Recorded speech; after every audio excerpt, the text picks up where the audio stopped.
Bienvenidas compañeras, compañeros a esta nueva emisión de Alternativas. Iván Patricio Ruiz, analista económico, político, ha tenido la gentileza de aceptar nuevamente nuestra invitación para conversar de estos tan rápidos cambios en la geopolítica mundial y cómo están afectando al Ecuador. Muchas gracias, Pato, por aceptar la invitación. Bienvenido. Gracias, Pedro. Muy gentil por la invitación. Cuéntanos, de la última vez que nos vimos han pasado muchísimas cosas, pero tal vez lo más reciente, el encuentro del Acuerdo de Cooperación de Shanghái y el desfile militar del Día de la Victoria China en la Segunda Guerra Mundial, tema que ha sido totalmente borrado por los libros de texto occidentales, incluyendo el Ecuador, han sido sin duda una gran sorpresa para el mundo occidental y una jalada de las orejas, tanto para medios de comunicación como para académicos occidentales, incluyendo nuestro país, ¿no? Efectivamente es así. La reunión que hubo en Shanghái el 1 y el 2 de septiembre del presente año, a la que asistió Vladimir Putin y Modi de la India, en última instancia, desde mi punto de vista personal, termina 500 años de hegemonía occidental.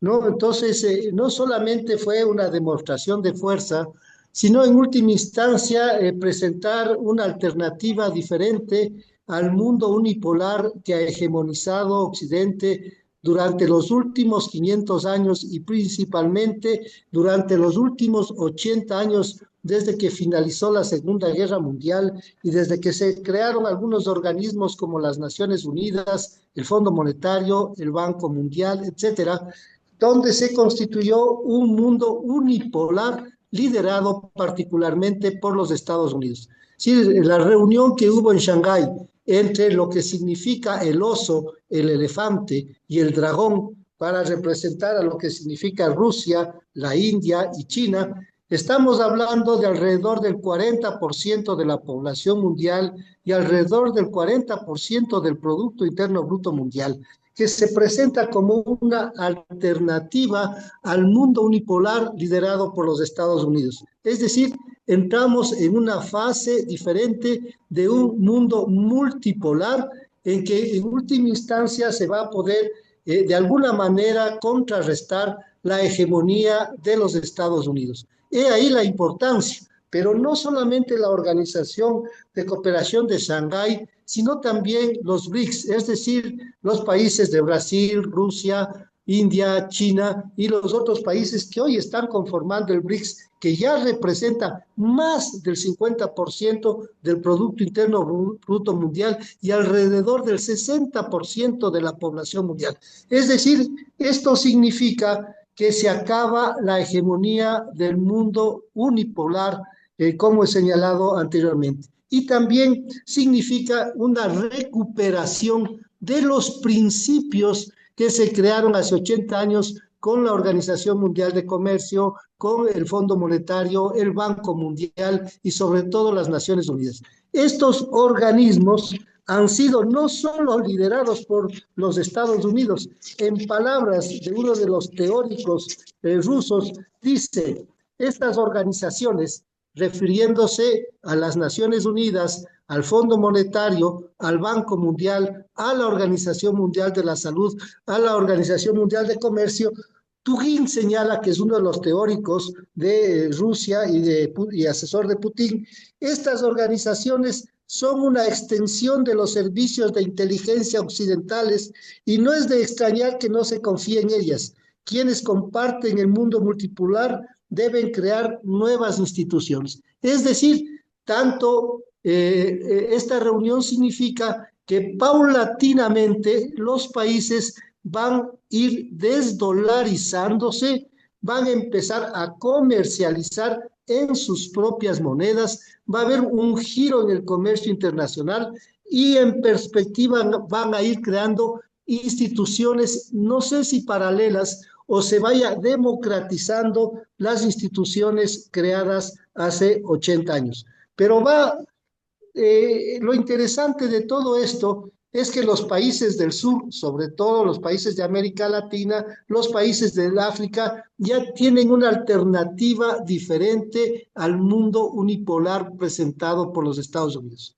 Y lo que obligó, por ejemplo, el caso concreto de que se integre la India a la organización de Shanghái y se fortalezca en los BRICS, fue una política errática de los Estados Unidos, una política sin sentido de Donald Trump al jugar con los aranceles y con la política arancelaria.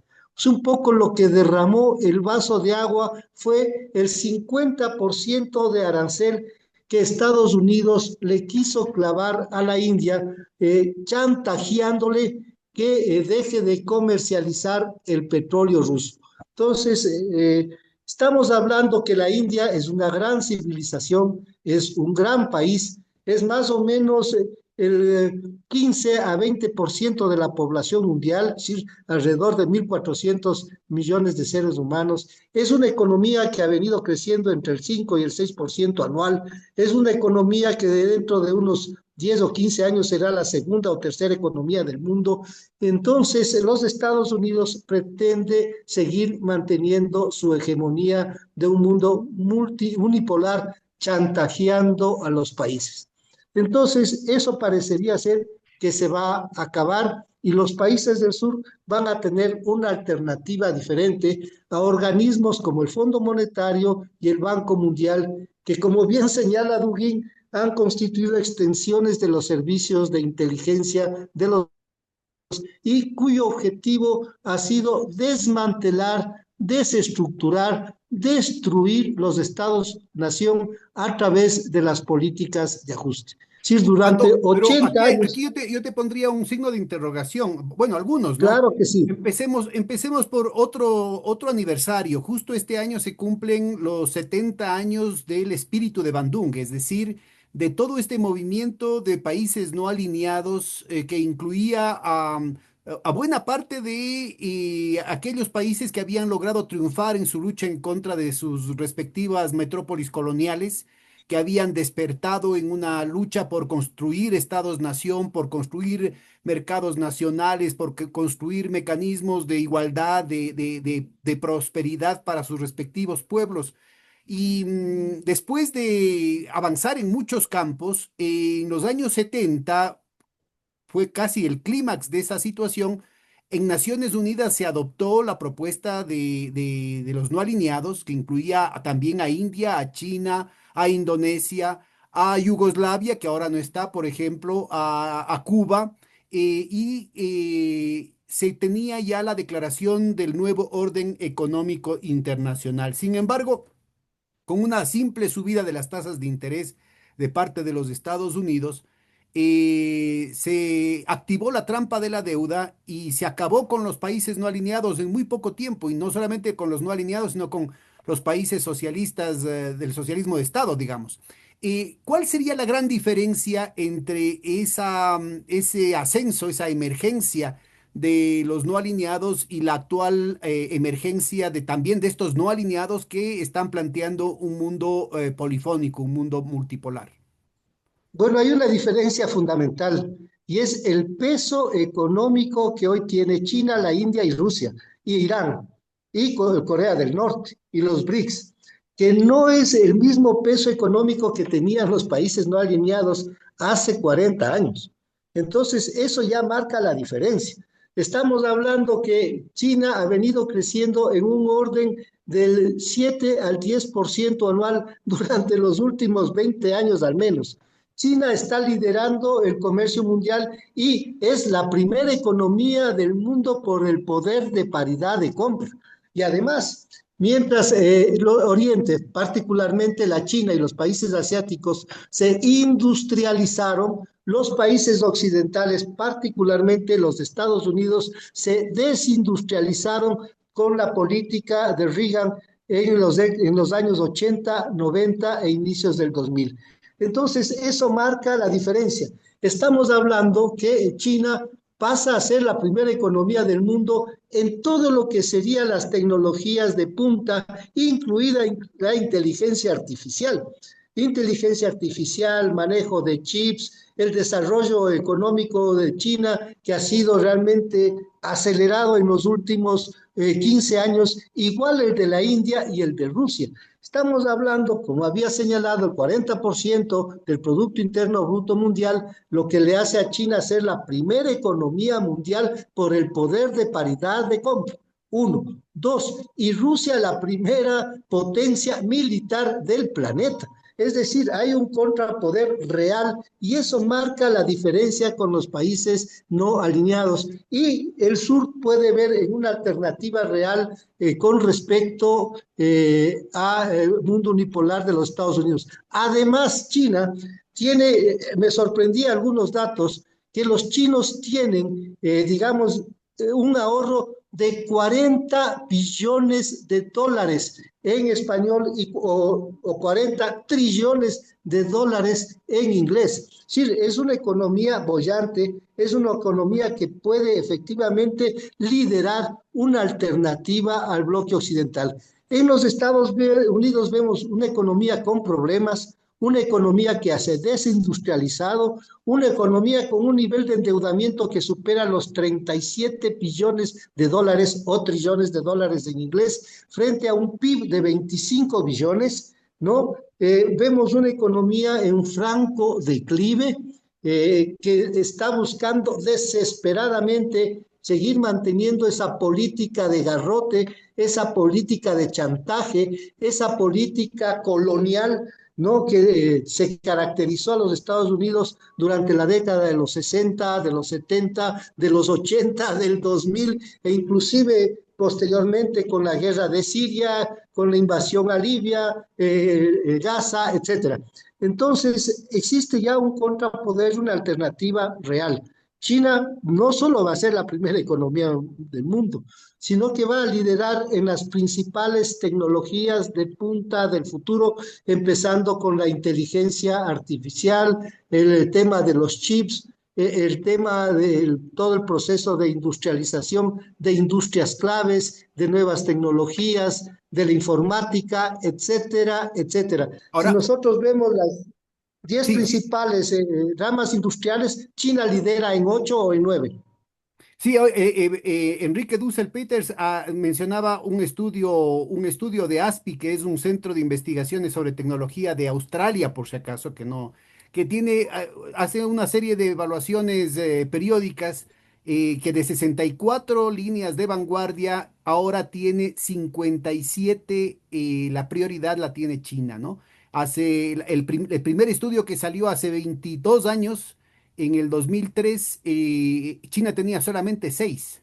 Entonces ha subido de 6 a 57 los rubros de vanguardia en los que China lidera. Es decir, estamos hablando de un proceso enorme. Ahora, de lo que nos cuentas y del impacto que ha tenido esta semana última, parece ser que de las siglas BRICS, en realidad la parte sustancial son solamente RIC, Rusia, India y China, lo cual deja a América Latina, que de alguna manera fue la que inició con esta opción, ¿no es cierto? Con esta alteridad de la desconexión, por ejemplo, en el campo de las monedas alternativas, la nueva arquitectura financiera, el sistema unitario de compensación regional, el Banco del Sur. Ahora ha dejado que se derroten todas esas iniciativas y además está prácticamente fuera de las grandes corrientes de inversión, de las grandes corrientes de conectividad mundial. ¿Cómo ves vos la situación específica del continente como patio trasero de una hegemonía sionista angloamericana en declive? Bueno, hagamos un paréntesis que creo que hay que considerar. ¿Por qué China en 70 años pasa a ser la primera economía del mundo? Creo que eso marca la diferencia. Y creo que tenemos que discutir ese tema porque mientras las políticas de ajuste neoliberales han hecho retroceder a los Estados Unidos de ser la potencia hegemónica en 1945 hasta mediados de los 70, en que manejaba más del 30% de la economía mundial y más del 40% del comercio mundial, a ser una economía en declive. Igual pasaba con el G7 y con los países de Europa Occidental. ¿Y por qué China en 70 años pasa a ser la primera economía del mundo por el poder de paridad de compra? Creo que ese es el tema fundamental. Ese es el tema de discusión ahorita para luego entrar a los países de América Latina y darnos cuenta qué es lo que tenemos que escoger a futuro nosotros. Primero, ¿por qué retrocede los Estados Unidos tanto? Por la política de ajuste en el interior de los Estados Unidos, por todo lo que significó la financiarización, la especulación financiera, todo lo que hicieron la economía rentista, la deslocalización de su industria, Es decir, ¿no? todo lo que Entonces, fue, todo lo que estuvo de moda, Pato, recuerdas que era toda una discusión en torno a las modas que tenían los intelectuales, algunos de ellos que se decían de así izquierda, es, cuando hablaban de la economía posindustrial, de la economía del así es, conocimiento, así es, haciendo creer que era posible desarrollarse solamente con el sector servicios, con el turismo, con la especulación financiera, con los bienes raíces, con la cuestión de los seguros y todos los manejos de la especulación que son los que han llevado a Occidente a su quiebra, ¿no? así es. En cambio, China hizo todo diferente. China impulsó el socialismo industrial. Es decir, lo que hizo China es aplicar lo que se denominó en el socialismo la nueva política económica, que fue el debate que se dio en 1922 entre Lenin, Trotsky, Bukharin y Probrazhensky. Entonces, ¿qué es lo que pasó ahí? Que en el año 1922, esto un poco de historia, en 1922, en la guerra civil en el interior de Rusia, los campesinos empezaron a incendiar el grano y a sacrificar a los animales y vino una hambruna. Entonces se debate sobre la necesidad de dar un giro en el interior de Rusia y desarrollar parte del capitalismo manejado por el Estado. Entonces, ahí lo que se da es lo que se denomina la acumulación primitiva socialista. Y eso es lo que hizo China. Entonces, China lo que hizo es, el Estado es el que lideró todo ese proceso de industrialización. No importa de qué color sea el gato, con tal que case ratones. Eso decía Deng Xiaoping. Entonces, con educación pública, salud pública, el sistema financiero controlado por el Estado, ¿no? Infraestructura pública, eso es lo que hace China durante más de 30 años y lo que hace ser la primera economía del mundo. Mientras Occidente entra a la privatización de la salud, a la privatización de la educación, a la privatización y a la financiarización del sistema financiero, a la especulación, a la desindustrialización, a la privatización de la infraestructura, etcétera. Y ahí vemos la decadencia de Occidente. Y eso es lo que tiene que escoger hoy América Latina. O sea, la visión china o la visión occidental de decadencia, Ahora, de declive. algunos especialistas marxistas, ¿no? Como David Harvey, como varios analistas trotskistas, sobre todo Michael Roberts y otros, han hecho un caballito de batalla fundamental, el decir que China es uno de los puntales del neoliberalismo y le ponen a Deng Xiaoping conjuntamente con Margaret Thatcher, ¿no? ¿Vos qué opinas de esa situación? Eso no es así. O sea, lo que ha hecho es la evolución normal que debió haber tenido el socialismo industrial a inicios del siglo XIX. Ese es un debate importante porque si nosotros vemos en el marco de la teoría económica el pensamiento de Adam Smith, el pensamiento de John Stuart Mill y el pensamiento de Marx, la lucha de los economistas clásicos era contra los economistas rentistas, contra lo que serían los precios de monopolio, contra la renta financiera y la renta de la tierra. Esa fue la lucha y lo que se desarrolló y se impulsó inicialmente en los Estados Unidos, en Alemania y en Inglaterra fue el capitalismo industrial. Y históricamente ese capitalismo industrial iba a devenir en el socialismo industrial.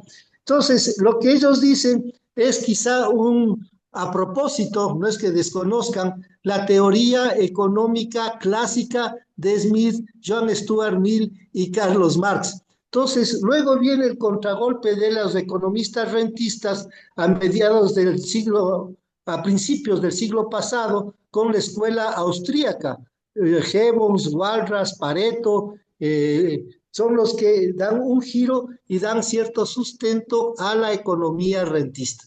En eso China es una economía socialista industrial liderada por el Estado. Es decir, las grandes empresas chinas son manejadas por el Partido Comunista Chino y en otras empresas, entre comillas, privadas, en el directorio está gente del Partido Comunista Chino y quien lidera los planes quinquenales es el Partido Comunista Chino. Pero sobre todo y fundamentalmente, lo que hace competitiva a la economía china es salud pública, educación pública y sistema financiero manejado por el Estado, infraestructura pública. Miren lo que pasa en los Estados Unidos. El nivel de endeudamiento de los hogares supera el 50%. Tienen que solamente en lo que es seguros de salud el 18% de los ingresos. Lo que es el pago de hipotecas entre el 42 y 45%, el endeudamiento en la educación que supera el billón de dólares, el billón o el trillón. Entonces, una economía sobreendeudada, ¿no? Entonces, ¿cómo va a poder competir con la economía china en ese sentido? Igual acontece en algunos países occidentales, con excepción quizá de Finlandia y Alemania, en que la educación es pública, la salud también es pública. Pero en el caso de los Estados Unidos, estamos viendo que más del 60% de los ingresos de las familias se va en educación, en salud y en la hipoteca.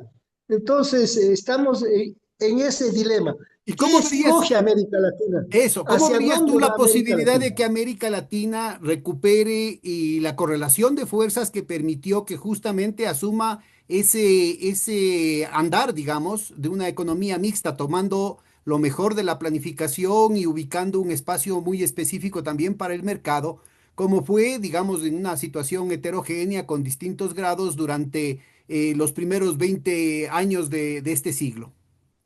Bueno, yo creo que en América Latina está un dilema, sobre todo algunos países, particularmente México y Brasil, que serían aquellos países que pueden liderar en la región. Y no sé si también Colombia, pero hay una pugna geopolítica, es decir, la política de los Estados Unidos y particularmente de Donald Trump ha sido retomar la política del garrote con respecto a América Latina.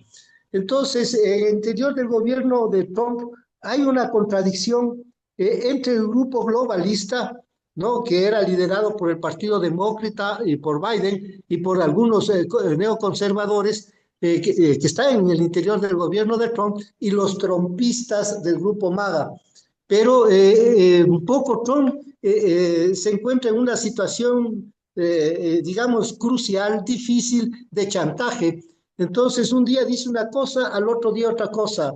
Un día dice que el arancel va a ser del 15, otro día va a ser de 10. Entonces, no se sabe qué mismo lo que pasa. En la primera gestión de Donald Trump, por ejemplo, se evitó la invasión a Venezuela. En la segunda parece que moviliza tropas y una flota importante de buques hacia Venezuela y el Caribe, ¿no? Y empieza a chantajear a los países latinoamericanos con un arancel del 10%, un arancel mayor a Brasil, y empieza con esas políticas en que no sabemos inclusive a qué atenernos los países. Digamos, en el interior de América Latina, dos países que serían aliados incondicionales de los Estados Unidos y particularmente del gobierno de Trump, que es el gobierno ecuatoriano y el gobierno de Javier Milei, que no sabemos tampoco hacia dónde van. O sea, tenemos un caos de la política económica en el caso ecuatoriano, sin rumbo, sin un norte, sin programa, sin proyecto, todo una indefinición y Bueno, ese caos lo en el estamos, caso de Argentina ya hubo una debacle electoral este fin de por semana supuesto, irrefutable, ¿no? En y el caso del Ecuador parece ser que la población ecuatoriana todavía sigue dormida y va a seguir aguantando palo durante un buen tiempo. no creo, porque en el plebiscito que viene en diciembre muy probablemente suceda lo mismo que la Argentina. El caso de Colombia, ellos están formando como observadores del BRICS. Argentina se sale del BRICS, pero Brasil se va acercando cada vez más hacia China. Tanto es así que ya tienen embajadores militares en China y están buscando acuerdos militares con China. Y eso es bien importante, extremadamente importante. Recuerden que los Estados Unidos impidieron que Brasil desarrolle armamento de última tecnología, entre otros submarinos nucleares, aviones de quinta generación y la explotación del petróleo frente a las costas de Río de Janeiro. Entonces, eso un poco como que Brasil, que es toda una potencia, está buscando un acercamiento hacia China. Además, el comercio de América Latina con China en los últimos 20 años ha crecido de 12.000 millones, a 350.000 millones de dólares. Y se estima que para el 2035-2030 el comercio con China será de 700.000 millones de dólares. Entonces, lo que se está peleando en América Latina son los recursos estratégicos. Recuerden lo que dijo la señora, la ex jefa del Comando Sur, la señora Richardson. Lo que nos interesa de América Latina son los recursos naturales, el agua, el petróleo, el litio y las tierras raras. Pare de contar. Eso es lo que nos interesa. Y si nos toca desmantelar o reconfigurar los países de América Latina, lo haremos. Es decir, lo que sucedió en Medio Oriente, porque eso, el rediseño de Medio Oriente está escrito desde el año 2001, con la doctrina de Donald Rumsfeld, del almirante Sebrowski y Tomás Barnett, en donde se reconfigura Medio Oriente. En ese periodo se destruyó Libia, se destruyó Irak, se destruyó Siria, se destruyó Líbano, se destruyó Gaza y se pretendía destruir Irán. Esa política de reconfiguración de los países para poder saquear los recursos naturales empieza ya en América Latina con el bloqueo a Venezuela, a Guayana, al Caribe y se extenderá al resto de países del Cono Sur. Eso está escrito, está presentado en el Pentágono desde el año 2001, cómo van a quedar nuestros países. Lo que les interesa, sean gobiernos aliados o no sean gobiernos aliados, es destruir los estados-nación y saquear los recursos naturales de nuestros países. Eso Ahora, es todo. como decías, sí, claro, en Un esta. ratito voy, podemos parar ahí. Ya, retomemos en el tema que vos planteabas, ¿no es cierto?, de los aranceles. Esto tiene un efecto inmediato sobre el desempeño económico de cada uno de nuestros países. Al aumentar, al encarecer este mercado norteamericano que ha ido declinando en su proporción respecto al crecimiento de China y de Asia en general, lo que se está planteando es una situación muy difícil para todos los países de América Latina que ya tienen una condición de sobreendeudamiento. ¿Cómo ves tú el efecto que van a tener en general en los países de América Latina y sobre todo en el caso del Ecuador, que no tenemos la capacidad de evaluar, por ejemplo, que ha sido el expediente con el que los vecinos Colombia y Perú, que tienen más o menos una canasta de exportaciones similar, siempre ha podido salir adelante, digamos, ¿no? Digamos, desde la perspectiva oligárquica. Bueno, ese es un problema para el Ecuador. Nos clavaron el 10% de arancel a nuestros principales productos de exportación hacia los Estados Unidos, que es el café, el cacao, el banano, los camarones, productos del mar. Y el Ecuador no está en capacidad de devaluar, a pesar de ser, entre comillas, un gobierno amigo de los Estados Unidos, en palabras de Marco Rubio. Y aquí un poco quiero hacerles recordar a nuestros amigos oyentes, en palabras de Henry Kissinger, ser enemigo de los Estados Unidos es peligroso, pero ser amigo es fatal. Entonces, esa moraleja es importante. Si nosotros recordamos lo que le pasó a la gente de la CIA en Panamá, Noriega, a la gente de la CIA en Irak, Saddam Hussein. Sí, ambos terminaron, el uno en la cárcel y después, y el otro muerto, asesinado. Entonces, eso es lo que le puede pasar perfectamente al Ecuador. Entonces, con el nivel de endeudamiento que tenemos en el país, es decir, más de 40.000 millones de dólares en 7 años y muy probablemente en los próximos 3 años Bueno, el Ecuador la deuda supere. total está en los 85.000 millones, ¿no? Así es, y muy probablemente superemos los 100.000 millones de dólares de deuda al 2027, 2028, estimado Pedro, y eso se vuelve impagable.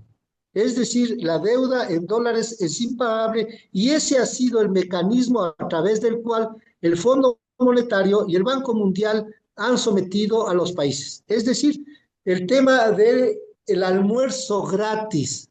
¿A qué me refiero al almuerzo gratis? A la potestad que tienen los Estados Unidos de emisión monetaria, de emisión del dólar norteamericano al infinito. Entonces, nuestros países, para poder pagar la deuda en dólares, tienen que exportar bienes y servicios hacia los Estados Unidos y llega un momento en que el Ecuador no va a estar en condiciones de poder pagar, entonces viene la política de ajuste, las privatizaciones de la infraestructura y de los recursos estratégicos del país. Y en eso estamos el Ecuador, en eso está América Latina, particularmente los dos países que son, entre comillas, amigos de los Estados Unidos, el gobierno del Ecuador y el gobierno de Javier Milei. Entonces, estamos viendo en el caso del Ecuador que para poder implementar las políticas del Fondo Monetario Internacional contraemos más deuda y nos exigen las privatizaciones, nos exigen reformas a la seguridad social, etcétera. Es decir, el Fondo Monetario nos va a prestar en el orden de los 4.000 millones de dólares y creo que el presente año en el orden de los 1.200, 1.300 millones de dólares, entre 300 y 400 millones de dólares trimestrales, pero para eso nos exigen la explotación de las minas, y esto es un paréntesis importantísimo, Pedro, porque la explotación minera va a destruir por completo el Ecuador. Si ustedes cruzan, amigos, dónde están ubicadas las minas y dónde está el nacimiento de los principales acuíferos del país, es decir, el nacimiento de los ríos, y que riegan zonas de cultivo, justo ahí se encuentran las minas. Y les voy a dar solamente 3 datos importantes respecto a la minería legal. 1 tonelada métrica de mineral que se extrae contamina 2.500 toneladas métricas de tierra. Para extraer 1 tonelada métrica de mineral, será oro, plata o cobre o tierras raras, se contaminan 250 millones de litros de agua, ¿no? Y la tierra queda estéril por más de 500 años. Adicionalmente, las regalías que percibe el Ecuador están entre el 5 y el 7% de todo ese mineral que se extrae. Es decir, ¿Tienes datos actualizados de cuánto ha recibido el fisco por la explotación petrolera? Porque se supone que hasta el 2023 se exportaron más de 3.000 millones de dólares mineros. Y de esos 3.000 millones de dólares, ¿no es cierto? Dicen estudios peruanos que hay al menos el doble de lo que en realidad se ha exportado. Es decir, que hay una subdeclaración de las exportaciones. Ahora, de esto de aquí, ¿cuánto se queda en el país?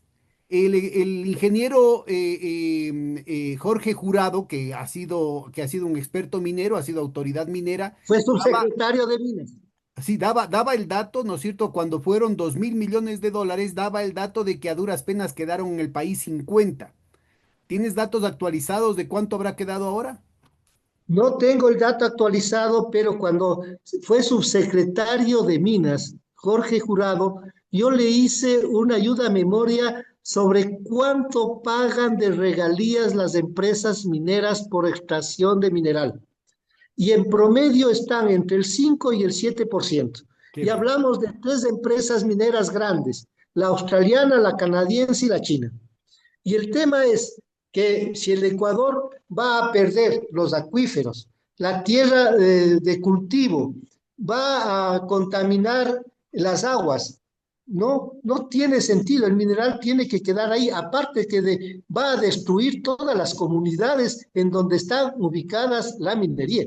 Y en el caso de Cuenca es peor todavía.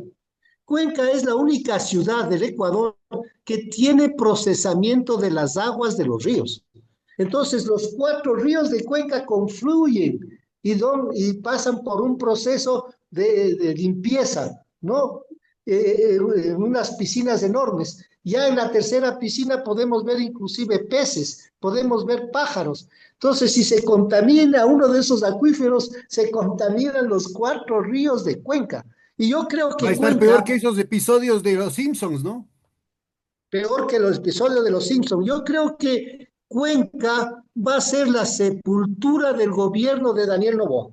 Los Ahora, otro cuencanos. tema del cual hay total documentación es que allí donde empiezan a fregar las comunidades, la población aledaña, ¿no es cierto? Las grandes mineras y las pequeñas mineras siempre se dan modos para encontrar formas de desalojar a la población con atentados, con grupos subversivos, con grupos delincuenciales, con gente que hace conflictos, con todo tipo de problemas. En el caso de Colombia quedó documentado el hecho de que financiaron a los paramilitares y a las bandas narcotraficantes, ¿no? Bueno, no solamente en Colombia, ustedes, no nos olvidemos que quien financió al ISIS y a Al Qaeda fue la CIA, el MI6 británico y el Mossad, ¿no? Y en última instancia se inventan cualquier cosa. No nos olvidemos cuando se inventaron las armas químicas que tenía Irak. No nos olvidemos el supuesto desarrollo nuclear que tenía Irán, pero ahora aparece el cártel de los soles en Venezuela, o sea que es un puro invento. Y aquí un llamado a todos nuestros amigos, miren el informe de Naciones Unidas, por favor, el informe de Naciones Unidas sobre el Por narcotráfico. eso es que Yo Marco había Rubio visto eso, pierde los papeles y dice a él no le importa a las Naciones Unidas, ¿no? Verán que los informes, dijo, por si acaso, los informes de Naciones Unidas sobre el crimen organizado son firmados no solamente por Interpol, sino por la CIA, por la DEA y por el FBI. así es. Yo estaba viendo cuánto representa en el narcotráfico Venezuela y claro, me causó sorpresa que Venezuela representa menos del 10% del... Aquí está. Venezuela representa apenas el 5% del narcotráfico en América Latina. El 87% se va por Colombia. Como decía Entonces, Felipe de Vega, pronto, la cocaína se va en cajas de banano y no de maduro. por supuesto, entonces es cualquier cosa, o sea, con tal de apropiarse de los recursos estratégicos de América Latina, no tienen escrúpulos y no van a tener escrúpulos. Esto es como el viejo oeste, es decir, van a arrasar las tierras de los indígenas, van a apropiarse de las tierras indígenas y van a eliminar a la población a cualquier coste. ¿No? Y estamos hablando así como existe el cártel de los soles. Yo podría hablar de los hijos de la luz de la Casa Blanca, que es el cártel más peligroso. Y A aquí ver, les voy a leer un cuéntanos, poquito. este cártel no El había 7 oído. de, parece ciencia ficción, Pedro. Lo que estamos viviendo es que el mundo está en manos de cleptócratas y de psicópatas. Aquí se llama Los hijos de la luz en la Casa Blanca, un artículo de Claudio Muti. El 7 de febrero de 2025, Donald Trump firmó una orden ejecutiva que creaba en la Casa Blanca una oficina de la fe, dirigida por su asesora espiritual, Paula White Cain, la pastora de la ideología de la prosperidad que predica el evangelio de la salud y de la riqueza. Entonces, no, yo les recomiendo que lean, es que vale la pena leer en manos de quienes están los Estados Unidos actualmente y la humanidad, Bueno, ¿no? y Se llama por si acaso de temas recientes, no sé si has conocido, hay un periodista que acaba de sacar un libro, yo he visto las entrevistas que le hacen, se llama Seth Harp, que acaban de sacarle un artículo, primero en Rolling Stones, pero también le entrevista a Tucker Carlson, ¿no? Entonces, estamos ya, hablando de la izquierda y de la derecha en términos gringos, ¿no? Y él dice, Fort Bragg, que es la instalación militar de las más grandes del mundo, si no la más grande, ahí donde están los boinas verdes, donde está el Comando Conjunto de Operaciones Especiales, es decir, estamos hablando de la escuela de formación de tantos dictadores, de tantos escuadrones de la muerte, de tantos militares así, machos alfa y de los, ¿cómo es? De los grupos estos de mercenarios, ¿no? De Prince y toda esa gente. Resulta ser que han estado involucrados en tráfico de todo tipo de drogas y resulta ser que hay una tradición que ya ubicaba en el caso de la guerra de Vietnam a Frank Luke, justamente con instalaciones en Fort Bragg para el tema del tráfico. Y resulta ser que en los últimos años ha habido más de 100 asesinatos vinculados con estas actividades delictivas en el tráfico de drogas. Paralelamente a esto tenemos el hecho de que la revista Forbes, que es por si acaso de la extrema derecha, denuncia en su última edición que la DEA ha lavado ni sé cuántos millones de dólares. El vicepresidente Vance va a la reunión de ministros de defensa, perdón, de la Unión Europea y denuncia que la USAID, supuestamente la agencia de los Estados Unidos para ayuda humanitaria, ha estado lavando dineros del tráfico del opio y de la heroína en Afganistán. Es decir, estamos hablando de una situación verdaderamente que rebasa cualquier teoría de la conspiración. Es decir, ahorita sí, a confesión de parte releva de cargos, dicen los abogados. Aquí estamos hablando de que la izquierda y la derecha están mostrando que el Estado profundo de los Estados Unidos está directamente involucrado con el crimen organizado. Bueno, así es históricamente. O sea, si vemos desde la guerra del opio, Pedro, o sea, la reina Victoria fue la primera narcotraficante y la más grande narcotraficante del mundo en 1830, cuando obligó a los chinos el consumo de opio. ¿No? Entonces, a 1949, cuando se da el triunfo de la Revolución China, existía 40 millones de chinos adictos al opio. ¿No? Pero después de eso, no me crean a mí, hay dos documentales, tres documentales que vale la pena que nuestros amigos miren en el Internet. El uno es Narcoamérica, primera parte, Narcoamérica, segunda parte, y lo que sería el lavado de dinero. Entonces, yo creo que eso no tiene sentido. Inclusive hubo una toma de los 13 gobernantes de Europa, Merz, estaba ahí el primer ministro británico y Macron, que escondieron un polvito blanco cuando les enfocaron las cámaras. Seguramente era harina de Castilla para hacer pan, pero yo no creo que era harina de Castilla.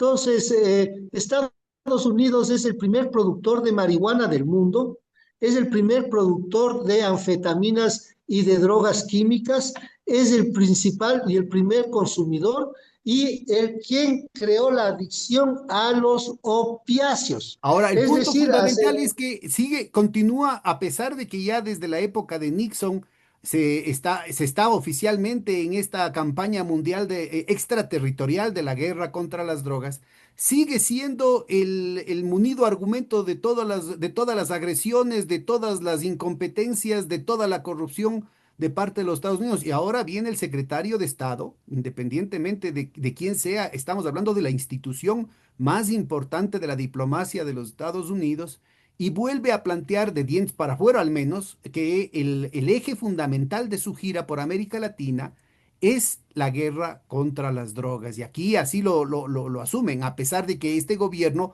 ha tenido en este primer semestre casi 47% más asesinatos y 30% menos capturas. Es decir, ¿cómo ves vos esta situación en la que sigue principalizándose una situación que en todo lado, es decir, Colombia tiene también ni sé cuántas décadas de lucha contra la droga y sigue siendo el primer productor mundial a pesar de que tiene ya 7 bases militares de los Estados Unidos. México está también ni sé cuántas décadas, gobiernos de distintos partidos políticos han estado en esta guerra contra las drogas hasta que López Obrador da un giro en el asunto y sigue, ¿no es cierto?, siendo un territorio penetrado por los cárteles de la droga. ¿A dónde nos va a llevar esta relación entre América del Norte y América Latina? Bueno, yo voy a señalar algo que encontré en un artículo bien interesante y digo entre comillas. Aparte de su patética deshonestidad, el carácter de Marco Rubio se vio empañado por las revelaciones de que durante la década de 1980, su cuñado, Orlando Sicilia, dirigía una red de contrabando de cocaína valuada en 75 millones de dólares desde su casa en West Kendall, Florida. Entonces, con eso yo creo que no hace falta decir más. Bueno, Es y a solo su un socio, y a pretexto. su socio íntimo, otro senador Menéndez, ya lo cogieron preso también, ¿no? Inclusive en las paredes tenía guardada la plata en efectivo y incluso lingotes de oro para proteger no se sabe qué negocios, ¿no? Salió un Recordemos por si estudio muy acaso interesante. a nuestra audiencia para ubicarnos de lo que estamos hablando. Para cualquier persona, ¿no es cierto? Una transacción de 5.000, 10.000 dólares, usted tiene que llenar toda una serie de papeleos, tiene que hacer declaraciones juramentadas y una cuestión así. Y resulta ser que los grandes bancos norteamericanos les trincan lavando millones y millones de dólares. Eso pasó con HSBC, el Hong Kong and Shanghai Banking Corporation, que es justamente el banco de la guerra del opio, que supuestamente hace años que habían tenido una epifanía, ya no estaban vinculados al tema de la droga, los volvieron a encontrar en lavado de dineros mal habidos del tráfico de droga desde México. Asimismo, lo encuentran a este señor Epstein, ¿no? Con cuentas multimillonarias en el JP Morgan, ¿no es cierto? Y no le pasa nada, no le hacen en absoluto ninguna cuestión. ¿Cómo será la cosa que este amigo íntimo también de la mafia cubana ahí en Estados Unidos, en Florida, este Menéndez, que era además un enemigo acérrimo del Ecuador, de Cuba, de Nicaragua, de Venezuela, de Bolivia, pidiendo siempre intervenciones, apoyando a grupos terroristas y toda esta situación, lo trincan con las paredes, metían el dedo en cualquier pared y encontraban fajos de billetes y encontraban lingotes de oro. Cuando han podido hacer cualquier cosa. ¿Cómo será la situación que él tiene que tener guardado emparedados, emparedada su casa, ¿no es cierto? Su domicilio personal tiene que tenerlo emparedado de dinero en efectivo, hablemos así en términos generales. ¿Cómo ves vos esta situación de la fuerza que tienen, ¿no? Dentro de la estructura de poder de los Estados Unidos, estos intereses tan turbios? ¿Y cuál va a ser el futuro de América Latina en esas condiciones, no? Bueno, la situación es que se va a ir descomponiendo cada vez más en América Latina. Y particularmente en el Ecuador la violencia va a ir incrementándose.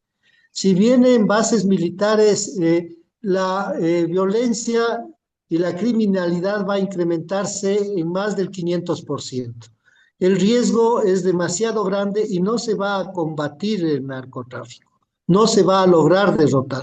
Yo recuerdo un texto que salió en los 80 de Milton Friedman, el padre del neoliberalismo. Decía textualmente, por las entrañas de Cristo legalicen el narcotráfico. Y las Bueno, palabras pero de Milton Mario Friedman no Vargas te debe Llosa. haber dicho eso porque Milton Friedman era judío, ¿no? Y judío ateo además. Bueno, pero dije, no, no, dice por las entrañas de Cristo, yo debo tener ¿cómo se llama? El recorte que salió en la liebre ilustrada del diario El Comercio. Y yo recuerdo que rescaté ese artículo porque me sorprendió cuando él hablaba de la necesidad de legalizar el narcotráfico, que además, y lo mismo Vargas Llosa, que era partidario de la legalización. Y es porque eso va a ser casi imposible de poder erradicar. Y simplemente tienen 40 millones de adictos en los Estados Unidos. ¿Qué pasaría si se deja de exportar la cocaína y los adictos no pueden suplir esa droga con ninguna otra? O sea, realmente, además, eso genera alrededor, según Naciones Unidas, 2 billones de dólares, el 2% del Producto Interno Bruto Mundial. Y todas las actividades ilegales, incluidas el narcotráfico, generan alrededor de 19 billones de dólares, el 20% del Producto Interno Bruto Mundial.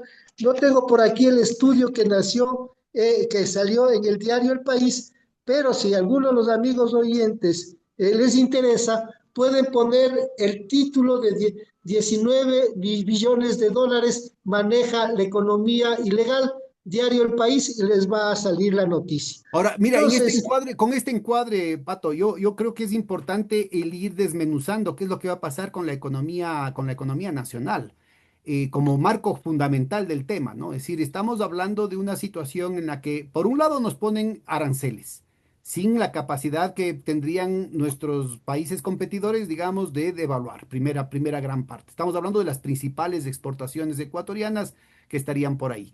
En segundo lugar, tendríamos un veto a todo lo que sería la contratación, un veto o explícito o implícito a lo que sería la contratación con empresas chinas con tecnología china, como el tema de la 5G, como el tema de la inteligencia artificial de Grok, de DeepSeek, el tema de las hidroeléctricas, el tema de la tan postergada por razones políticas industria petroquímica en el Ecuador, en el Aromo, en fin. Estamos hablando de negarnos la posibilidad de tener, como habíamos hablado hace un momentito, de la vanguardia de la tecnología en casi todas las ramas fundamentales. Y ahora se ha visto que inclusive esto está involucrando a ramas fundamentales y muchísimo más baratas en el campo militar.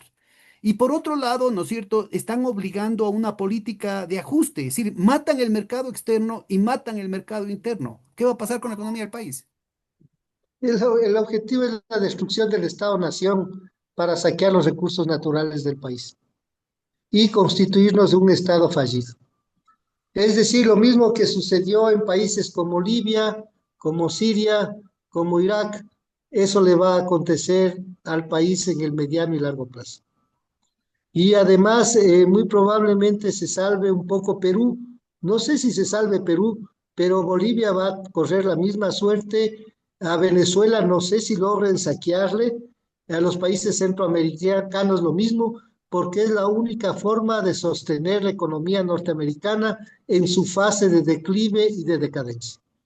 Y lamentablemente no tenemos un gobierno que represente los intereses del país, que sea un gobierno patriota y que pueda negociar con todos los países, particularmente, aunque sea ser observador de los BRICS y presentar alternativas diferentes.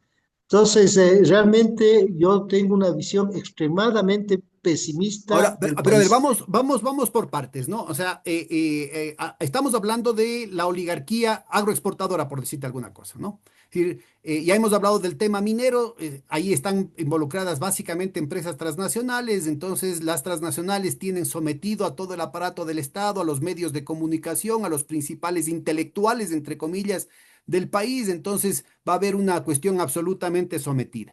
Veamos de la agroexportación, es decir, la oligarquía, el núcleo de la oligarquía de los dueños del país desde la independencia e inclusive antes han sido precisamente los sectores agroexportadores, es decir, terratenientes, comerciales, el dominio sobre el comercio interno y la exportación, pero también sobre todo el desarrollo bancario, ¿no? El desarrollo del sistema financiero que permite esas cuestiones de comercio exterior. Estamos hablando de la parte más dura de la oligarquía local y ellos se están haciendo el harakiri, es decir, el propio abuelo de Noboa fue el que abrió el mercado de los países socialistas en los años 60, incluyendo el trueque con los Así LADA, el es. trueque con la URIA, el trueque con una cantidad de cosas.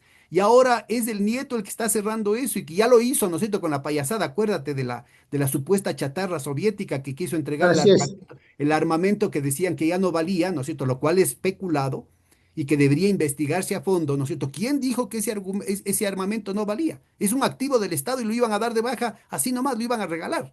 Entonces, a ver, vamos ubicando, ¿no es cierto? Que él estuvo a punto de hacer esa situación y cuando reclamaron el resto del gremio de los exportadores de banano, el otro dijo, pero allá cholitos verán cómo se las manejan. ¿Cómo entiendes vos la reacción del resto de socios de la oligarquía que se dan cuenta claramente de que es él solito, ¿no es cierto? Él come solito de la familia Novoa, que ni siquiera paga los impuestos, pero que todo el resto de la oligarquía, no hablemos del pueblo ecuatoriano, que no les interesa un comino, pero el resto de la oligarquía se va a fregar la vida. Bueno, yo creo que vienen movilizaciones no solamente populares, sino una lucha en el interior de las fracciones de la oligarquía. Además, buena parte del comercio exterior del Ecuador es un comercio intrafirma entre filial y matriz, ¿no? Hay sectores agroexportadores que son, entre comillas, nacionales, pero están vinculados a grandes empresas transnacionales y que tampoco les conviene perder el negocio. Eh, yo creo que es bien diferente el manejo que está haciendo Daniel Noboa a la forma de pensar, por ejemplo, de Isabel Noboa, que es más empresaria, que tiene una visión más estratégica, que además es más pausada, más madura, más seria. Entonces, por ahí y por otros sectores exportadores, Pero parecería que va a tiene haber problemas de ciertas, salud porque le está pasando por encima, pues, el sobrino, al papá y a la claro, tía. va a haber fricciones, va a haber enfrentamientos, pero sobre todo la parte minera, la lucha en las comunidades, el problema del IES, que van a ir creciendo para el segundo semestre del presente año y para el primer semestre del presente año, va a terminar muy probablemente con un levantamiento muy fuerte en el país. Me preocupa un poco el futuro si hay una base militar en el Ecuador, que además les interesa Galápagos, no de ahora, siempre les ha interesado Galápagos. Recuerden que tuvieron una base militar en la Segunda Guerra Mundial. En los años 80 se pretendió poner una base de submarinos de ataque Trident en Galápagos y ahorita se requiere Galápagos por el futuro, por la futura guerra con China. Entonces, no es la guerra contra el narcotráfico, es un poco una visión geoestratégica, el saqueo de los recursos del país y vamos a probablemente terminar como un estado fallido en los próximos 5, 10 años, en un caos total como se encuentra hoy Siria, se encuentra Libia, se encuentra Irak. En Siria, por ejemplo, le sacaron a Assad y le pusieron a un exterrorista de Al Qaeda. Entonces, no sabemos un poco el futuro y tampoco sabemos el desenlace en el interior de los Estados Unidos en la pugna entre trumpistas y globalistas.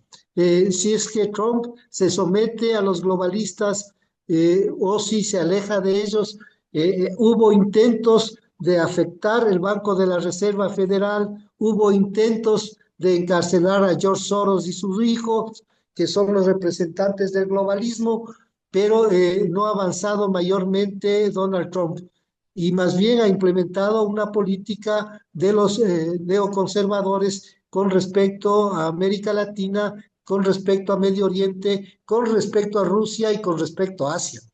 Entonces, un poco se va a ir definiendo a futuro el tema, pero adicionalmente estamos viviendo una escalada militar en Ucrania. Hay presiones, sobre todo de los europeos, para escalar la guerra y hay presiones también de los Estados Unidos para desestabilizar Irán y la frontera sur de Rusia, como Armenia, Azerbaiyán, Kazajstán, Uzbekistán, hacia el Mar Caspio. Entonces, vamos viendo qué es lo que pasa en los próximos meses y en los próximos años. A Donald Trump también se le ve enfermo, es probable que no termine su mandato. Milei se encuentra en la cuerda floja, Macron también complicado, Merz dice que esta vez si arman la guerra contra Rusia, probablemente ganarán la guerra y cosas así medias locas de gente que tiene problemas ya psiquiátricos. Por ejemplo, Colin Powell decía que no importa si hay guerra nuclear y todos morimos, Jesús escogerá a los suyos. Entonces, con ese pensamiento de esa gente, de esos neoconservadores, de esos psicópatas, cleptócratas, el futuro de la humanidad está entredicho. A Claro, mí sí me volviéndonos a asusta. concentrar en el tema local, Uno de los elementos clave en esta guerra contra las drogas, digamos, si es que hay un ápice de realidad en el discurso y en el mundo del espectáculo que está involucrando en estas acciones militares y en los pronunciamientos del gobierno de los Estados Unidos, lo elemental debería ser el seguir el tema que ya hemos mencionado del lavado, ¿no? Es decir, el papel en el sistema financiero, tanto en los Estados Unidos como en cada uno de nuestros países. Y cuando se habla del peso creciente que van teniendo los envíos de droga desde el Ecuador por la costa pacífica, tanto hacia Estados Unidos como hacia Europa, resultaría una prioridad el hacer una auditoría de qué es lo que está pasando con el sistema bancario ecuatoriano, con el tema de los puertos privados ecuatorianos. ¿Has visto algo que se esté haciendo al respecto? ¿Vos ves No, una dificultad imposible de remontar? ¿Qué es lo que está sucediendo en algo tan obvio y evidente como esto? bueno, ni a los estadounidenses les interesa ir más allá.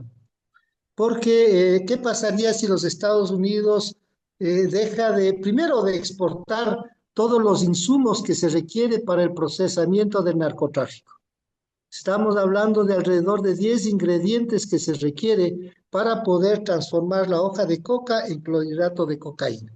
Todos esos, o en su mayoría, se importan de los Estados Unidos. Y eso son cantidades importantes. En segundo lugar, ¿qué pasaría en los Estados Unidos con toda la cadena de distribución y de lavado de dinero y de todos los adictos que existen en el interior de los Estados Unidos? Y en el caso del Ecuador, es toda una cadena, primero la importación de esos insumos para el procesamiento de la hoja de coca, que son alrededor de 10, incluido el ácido sulfúrico, y que importan empresas químicas legales. Con eso se procesa la hoja de coca. La transformación es 10 hojas de coca para una tonelada métrica de clorhidrato de cocaína. Luego de eso, toda No, la no, parte no, ha logística, de ser al revés, no ha de ser así, mano. 10, 10 hojas de coca, Por 10 un... toneladas de coca, Ah, de hoja de coca para una tonelada métrica de clorhidrato de cocaína. Es 10 a 1, ¿no? Pero ahí se requiere un ingeniero químico que sepa las mezclas que se debe hacer para transformar la hoja de coca en clorhidrato de cocaína. Luego de eso, toda la parte y el manejo logístico para ir a puertos y aeropuertos, todos los canales que se requiere y toda la complicidad que tiene que haber en puertos y aeropuertos de salida, la complicidad que debe que haber en los puertos y aeropuertos de llegada. Luego va al por mayor y luego se disminuye en gramos para la distribución al menudeo en las principales ciudades norteamericanas. Luego se recoge ese dinero y se lava el dinero en los grandes bancos. Es decir, estamos hablando, en el caso de México, hablaban de alrededor de 200.000 personas que estaban vinculadas de forma directa o indirecta al narcotráfico. En el caso del Ecuador, yo recuerdo que la policía hablaba hace 1 o 2 años que existía alrededor de 8.000 miembros de los choneros y alrededor de 8.000 miembros de los lobos. En estos 2 años y medio ha habido alrededor de 16.000, 17.000 asesinatos. Ya no debería haber ni choneros ni lobos. Sin embargo, siguen matándose todos los días y sigue exportándose el clorhidrato de coca. bueno, pero esa O es la sea, hay retórica algo oficial que extraño. trata de decir que todas las víctimas inocentes son también narcotraficantes, pues niños, mujeres, incluyendo los cuatro de las Malvinas, dijeron que eran delincuentes y asesinos, un guagua de 11 años, ¿te acuerdas?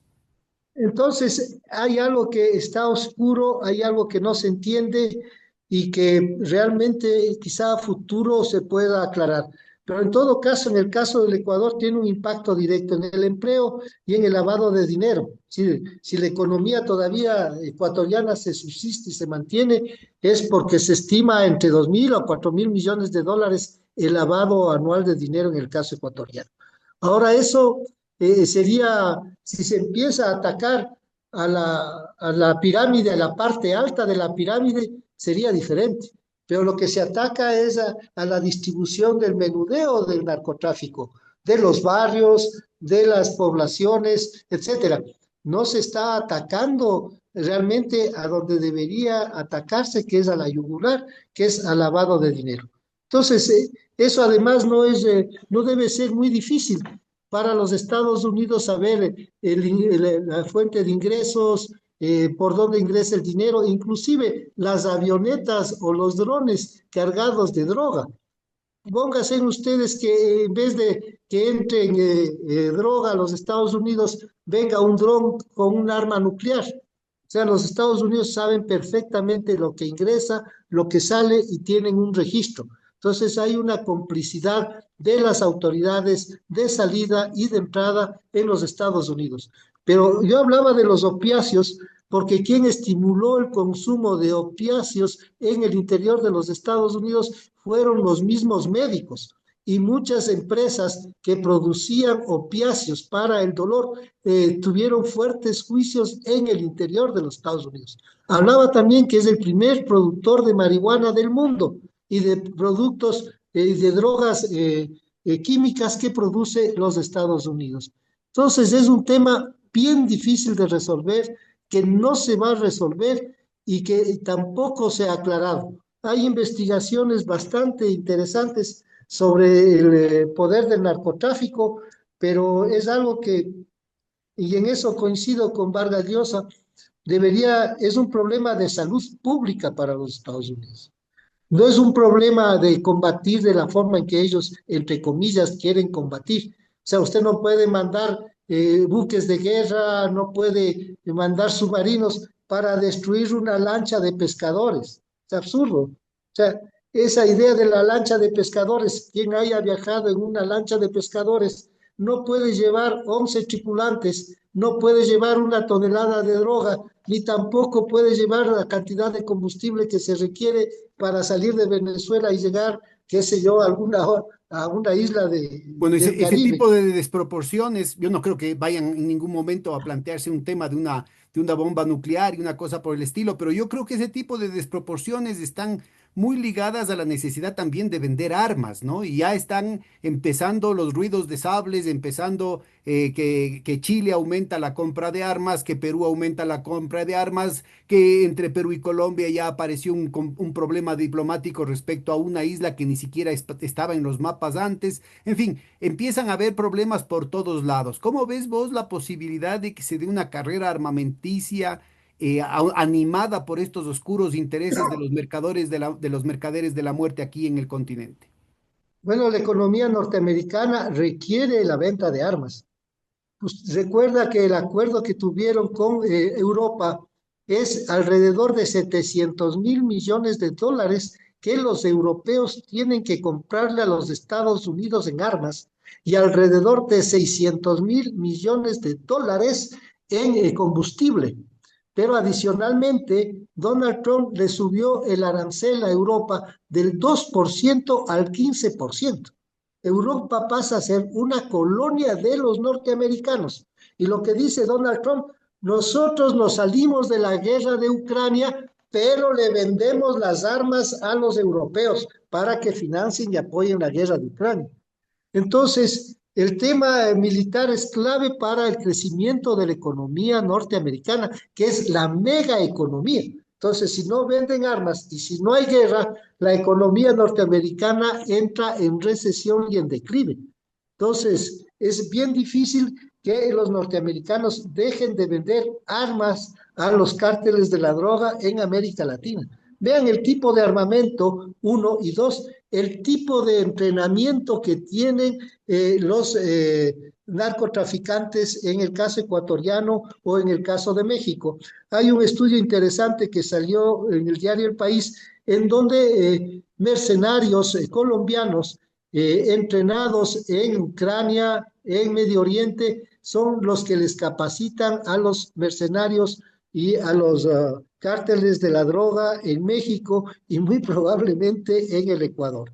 Vean los operativos, por ejemplo, de Esmeraldas, el operativo de Salitre y otros operativos realizados por los narcos en el Ecuador, que son muy parecidos a operativos comando militares.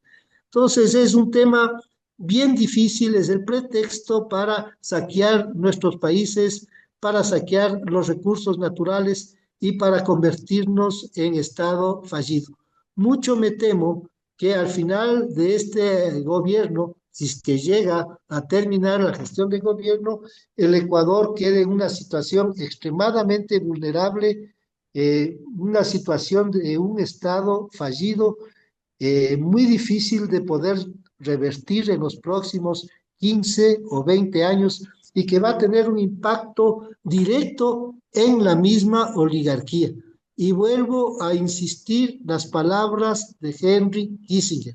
Ser enemigo de los Estados Unidos es peligroso, pero ser su amigo es fatal. Ahora, Pato, Entonces, este horizonte tan pesimista del corto y del mediano plazo, porque yo te diría, están cuestiones también muy inmediatas, ¿no? Lo que estamos hablando, has mencionado un par de veces el tema del IES, por ejemplo, es una cuestión más o menos inmediata. Y lo que estamos hablando de los aranceles es una cosa que tiene efecto ya sobre los hechos antes de que acabe el año. Es decir, estamos hablando de una serie de efectos que están cambiando las triunfalistas previsiones económicas que ha presentado el Banco Central y que hasta el propio Fondo Monetario Internacional se queda boquiabierto, ¿no es cierto?, respecto al grado de cinismo con el que se están moviendo las cosas frente a lo que está sucediendo. El problema que le veo aquí, y vos viviste esa época y conoces muy bien, es cómo hacemos para evitar que en ese escenario aquellas personas decentes que adquirieron créditos no puedan pagar los créditos. ¿Cómo hacemos para evitar que otra vez, si le sumamos a esto los créditos vinculados que han regresado, la desregulación financiera, la fuga de capitales, cómo hacemos para evitar que tengamos un episodio similar al que hubo a finales de los años 90? bueno, solamente con la movilización popular. No existe otra alternativa. Y con respecto a lo que cuentas del Banco Central, a mí también me sorprendió, no son las previsiones macroeconómicas, Pedro. En las previsiones macroeconómicas, la CEPAL estimaba una tasa de crecimiento del 1,7% de la economía ecuatoriana en el 2025. Son las cuentas trimestrales en que en el primer trimestre o en el segundo trimestre estimaba una tasa de crecimiento superior al 3,5%, que entre comillas estaba liderada por la producción agrícola que crecía en el alrededor del 17,5%, lo cual crea muchas dudas. Y hay algunas razones. La primera razón es el cambio metodológico en el Banco Central en lo que respecta a las cuentas nacionales y a las cuentas trimestrales, que antes tenían un año fijo y hoy tienen un año móvil, es decir, se puede estimar un año base 2018, 2019, 2020 y entrar a jugar con un año base móvil. Entonces, eso un poco distorsiona las tasas de crecimiento. Dos, hay ciertas dudas sobre la investigación que hizo el Banco Central, sobre todo en lo referente a las casillas fijas. Tres, se han dejado de hacer algunos Por qué estudios. dices esto de las casillas fijas? Explica por favor un poquito para nuestra audiencia.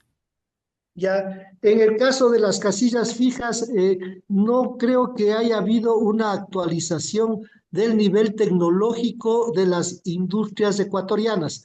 Pongo un ejemplo. Tenemos la producción de petróleo que entra en producción petrolera, pero va a una casilla fija que es refinación de petróleo. Entonces, esa relación de las casillas fijas son extremadamente importantes y se requería investigaciones específicas muy profundas que realizaba el Banco Central y que tenía una duración de 1 o 2 años. Entonces, ese es un problema. El otro problema es que el Banco Central dejó de hacer algunas investigaciones que eran fundamentales a nivel de coyuntura, como la encuesta agrícola, como la encuesta de inversión, como la encuesta de coyuntura industrial, como la encuesta de cuánto. Entonces, la información que tiene tanto para elaborar las cuentas trimestrales como las previsiones macroeconómicas son un poco incompletas, imparciales y son estimaciones gruesas. Recuerden ustedes que para el año 2024 el Banco Central también empezó con una tasa de crecimiento superior al 2% y terminamos en -2%. Entonces, e inclusive cuando se haga correcciones a las cuentas nacionales, porque las cuentas nacionales tienen provisionales, cuentas semiprovisionales y definitivas. Y varía la información de la cuenta provisional a la definitiva y a veces inclusive en cambio de tendencia. Entonces, hay que esperar a fin de año y hay que esperar que un poco mejoren las información estadística de base en la generación de las cuentas nacionales trimestrales. Igual acontece con el Instituto Nacional de Estadística y Censos, sobre todo en lo referente a la encuesta, al Y han censo han económico, al llegado a censo de decir inclusive población. que que ha Se necesita reducido una la pobreza, actualización ¿no? del censo económico. Bueno, dijeron que se reducía la pobreza en 200.000 personas, pero eso también es importante aclarar, Pedro, porque en el país se estima que aquellas personas que tienen un ingreso inferior, creo que a los 92 o 93 dólares mensuales, se considera pobres. Pero si una persona tiene ingresos de 95, 96 dólares, automáticamente deja de ser pobre. ¿No? Y lo mismo, extrema pobreza se estima cuando una persona tiene un ingreso inferior a los 55 dólares. Pero si llegas a tener un ingreso de 60 dólares, pasas de extremo pobre a pobre. Entonces, en eso también hay un juego, porque el censo de población fue una estimación, en algunos casos no fue un censo directo, y ahí tenemos un problema en la información del INEC. Igual en las estimaciones de empleo, de subempleo y en el índice de precios al consumidor. Sí, se requiere recursos para mejorar la información estadística de base que se ha dejado prácticamente de hacer en los últimos 7 años. Ahora, Entonces vamos a otro tener. sector que está muy afectado, ¿no es cierto? A pesar de las estadísticas sociales, de las estadísticas tan auspiciosas que presenta el Banco Central, que presenta el INEC, en cuentas nacionales, las estadísticas de empleo, las estadísticas de pobreza, es el sector de los jubilados y en general de los afiliados al IES. Ahora que nuevamente están mandando proyectos con carácter urgente que probablemente los terminen sacando, ¿no es cierto? Y se va avanzando como aplanadora con el proyecto de privatización del Seguro Social. ¿Cómo ves esa situación?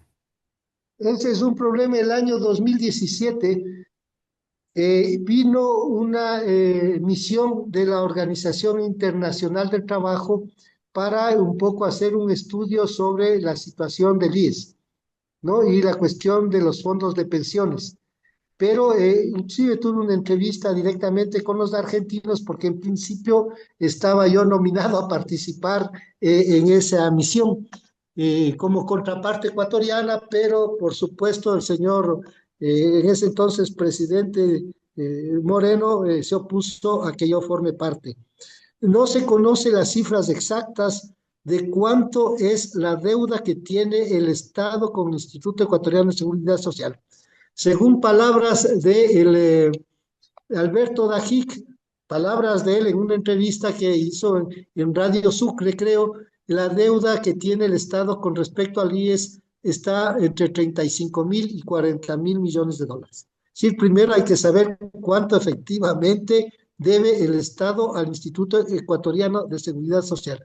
Segundo, lo que se quiere entrar es a privatizar las carteras que tiene el IES, que es de préstamos hipotecarios, quirografarios y prendarios, que dicen que asciende alrededor de los 12.000 o 13.000 millones de dólares.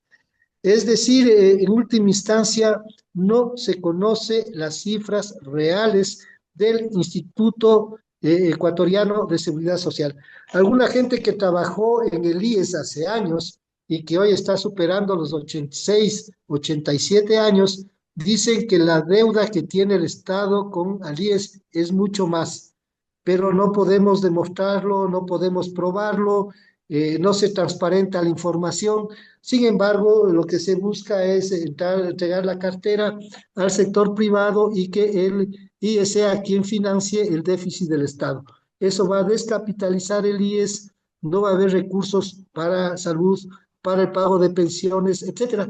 Lo que está pasando son las políticas típicas del Fondo Monetario Internacional, para proceder a la privatización, al desmantelamiento del Estado a través de la salud pública, de la educación y de la seguridad social, de la infraestructura, del transporte.